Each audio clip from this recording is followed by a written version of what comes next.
Hey guys, it's Steven here, back with another match review the day before Manchester City's game in the FA Cup against Birmingham City. So today, we're going to preview that, look at the team news, try and predict the lineup, get some opposition thoughts from a Birmingham City fan channel, and of course, try and predict the final score. But before I do that, I want to say thank you to my latest patrons. I got 3 new names to add to the list. Thank you very, very much for supporting my channel. Thank you to Tamer, to Sinster CD, the OG Sinster from the YouTube memberships, and Roward Filferlan. Hopefully I pronounced your names there correctly, guys. But thank you so much for supporting the channel. Patreon.com/Esteemed Company if you want to. We've got a few different kind of perks and memberships over there on the Patreon. And it's one of many ways you can support the channel a little bit via YouTube memberships at youtube.com/Esteemed Company/join or patreon.com/Esteemed Company. Thank you very, very much. And if not, if you can't do any of those things, don't forget, please remember to hit that like button, subscribe, and hit a comment on the video as well. Get me to 50k. We're getting very close, and I love you all absolutely loads.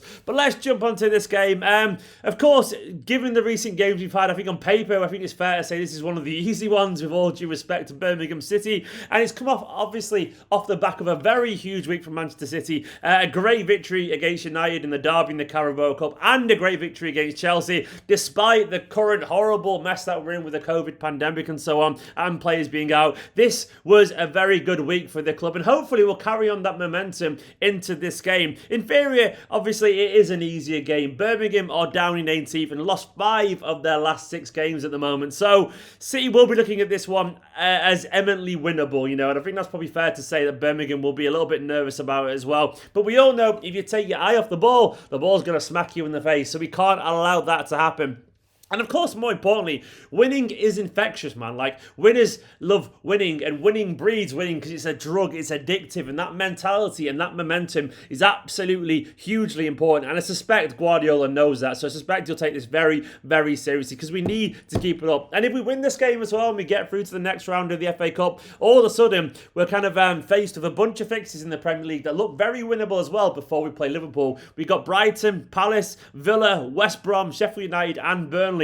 Games that we would hope we'd take an awful lot of points from, and maybe by the time we play Liverpool we could be sat at the top of the Premier League. It'd be nice, wouldn't it? So this game is the first one to tick off before we focus on the Premier League. Guardiola was very kind of chatty as well in the press conference. I think he's feeling very confident at the moment. It was nice to see him happy again. He talked about Fernandinho. He said, I am more than impressed, more than surprised about the role of Fernandinho this season. He's leading us in an exceptional way, in good moments, but especially bad moments. I am delighted with what Fernandinho has done every season, but especially this season as captain. Before the game, at half-time, not just talking to players, but in football matters, life, how they train every day, he's the first to prove, and that's why he went to Old Trafford, playing as a holding midfielder against Pogba and Fernandes, and played an exceptional game. Yeah, he's brilliant. Guardiola, we all know, we all love him, and I think we'll probably see more of him actually in big games now, given how good he was, regardless of his age and all that kind of stuff. The guy is the finest of fine wines, and he seems to get better every single year, and I love the guy. I'm gutted he'll be going eventually, but Fernandinho is still very useful, and it's good to see Guardiola praise him, like he praised the defence as well. And there was also some very nice words for Foden. He said, Foden made an incredible effort with intensity and sprints in the last 2 games. So I think it's fair to say he's in his good books at the moment. But the back 4 didn't make stupid mistakes. 1 versus 1. Blocking shots, they were brilliant. Everyone is so committed, and that helps us. And he's absolutely spot on. He was also very complimentary about Gundogan, hinted that maybe one day he could play as a false 9 because he's played everywhere else and he's that good as a footballer. And do you know what? If we had to do that, he'd probably be fine as well because Gundogan's a brilliant footballer. In terms of the team news, this is what Guardiola had to say. He said, if Ederson and Torres and Tommy Doyle, of course, are negative, maybe they can train today. Kyle Walker and Gabriel Jesus were on the bench at Old Trafford. We will see how they react in training sessions. Eric and Cole, Garcia and Palmer, of course, are isolated. So, I think we've got a few players back. So, Jesus and Walker back, and they could probably play, of course. We'll see. We don't know the latest on Laporte and Ake, unfortunately, so that one's still up in the air. I don't think we've got a clear answer from that. Though he did talk about Sergio. He said, yesterday we trained really well. If he feels good tomorrow, he is going to play. Aguero is so optimistic, saying he will have a good season and score lots. We don't want to create pressure, but most of the games we need him as a striker. The most important thing is the consistency we have shown in the last 3 games. And then he went on to say it's important that Gabby is back, Gabriel Jesus, of course. Kyle is back, Sergio is back, Mendy is back. We need everyone everyone involved to show what we have shown in the last 3 games again and again. That is the target for the next month. So yeah, it looks like the squad is slowly, hopefully, finding a little bit of space to breathe, given the obviously unfortunate outbreak of COVID. So in terms of the lineup, though, I am expecting we'll see some changes here because I think we have to. I don't think Ederson will start this game. I reckon Stefan will stay in goal for this one personally. I think he's earned a chance as well, so I think he'll stay in goal for this game. I reckon Cancelo will sit this one out. I think Kyle Walker will get a start here. In terms of the centre-backs, I can't see us playing both Diaz and Stones. And I'm going to presume both Laporte and Ake just aren't going to be involved because Guardiola would have mentioned otherwise. So I reckon we might see a kid. I mean, could we see 2 young centre-backs? Could we see Taylor Harwood-Bellis and Luke Mbete with a strong midfield and forward line ahead of them to protect them? I wouldn't say we'd go that far personally. I can see Taylor Harwood-Bellis playing alongside maybe Stones.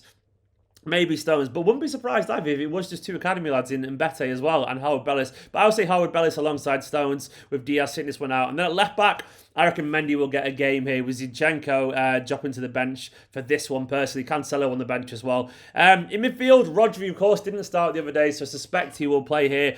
Depends if Tommy Doyle is available. If he's available, I think he might start this, but I'm going to presume he won't be because it depends on his test, of course. Bernardo, though, will be available, so I can see Bernardo playing this one with Foden getting another start. We could see Felix Lemaitre or something like that. Maybe James McAtee or something, but I just can't see it, unfortunately. I would love to say I'm wrong there, but I just can't see it. And then up front, I don't know, Mahrez will play. I think Aguero might get a start, by the way, but I reckon Gabriel Jesus will just kind of start out wide and get some game time as well with Sterling on the bench. So I'm going to say like some kind of hybrid Mahrez, Aguero, Jesus forward line. I'd love to see Delap get games, but that's not going to happen with Aguero and Jesus in the squad. And I'd love to see, I don't know, obviously Cole Palmer's not available. That's kind of really it, really, unfortunately. So I reckon it'll be something like that kind of team. I could be miles wrong. In terms of the opposition view, well, let's introduce James from Keep Right on TV, a Birmingham City fan channel. This is what James had to say about Birmingham and Manchester City. Hello guys, I'm a Blues fan and I'm going to be giving my predictions for the Man City versus Birmingham City game, the players to look out for Blues, and talking a bit about Birmingham.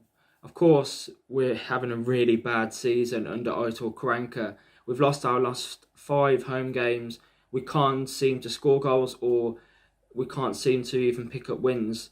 So this game on Sunday I think it's going to be a horror show for Blues.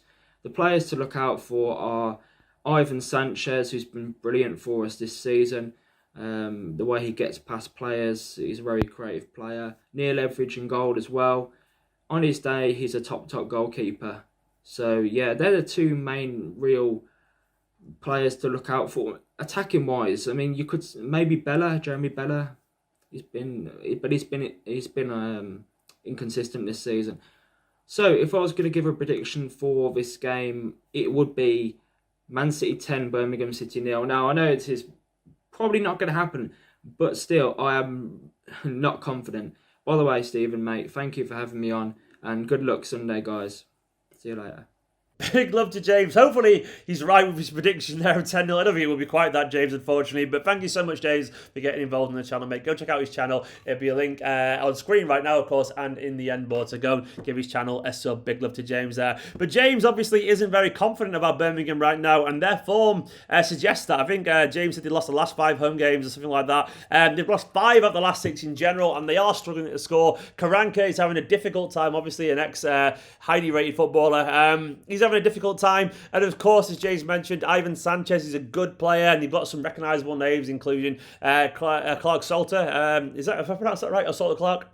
Either way, he's next Chelsea, for what I can recall. They've got some recognisable names, but they are struggling a little bit. And at the moment, when you're struggling down near the bottom, a game like this can be the last thing that you want. A game against one of the biggest clubs in world football, banging form, and you're struggling for goals. And Birmingham will probably see this as a chance to rest some key players and just kind of get it out of the way. They probably even made up in their minds that they're going to lose this game. Obviously, football isn't that simple, but Birmingham players will not be going to this game feeling confident, which means I'm feeling pretty confident going into this game. Of course, you know, there's always cup upsets, and Birmingham are certainly capable of scoring and getting at Manchester City because they're a professional football team in the Championship, and they're not a terrible side by any stretch, even if they are struggling. But I still got to feel pretty confident that Man City should turn up here and get a few goals. I'm going to say Manchester City 4-0. I'm hoping for a comfortable game. I'm hoping James's 10-0 prediction is right, but I can't personally see it. But for now, guys, I hope City turn up, get a professional result in, get some nice early goals, and maybe, just maybe, I don't know, we'll see an academy lad or two off the bench, because it's always good to see that, isn't it? But I want to say thank you as ever to all the patrons who are currently scrolling down the side of the screen. Big love to those guys. I update the end board, by the way, for the people, the recent patrons today, on every Monday, so you'll be on next week's ones forward. Don't worry about that. For now, though, make sure to like that button, hit that like button, subscribe to the channel. Let me know your thoughts in the comments below, and I'll see you tomorrow for a watch along in a bit.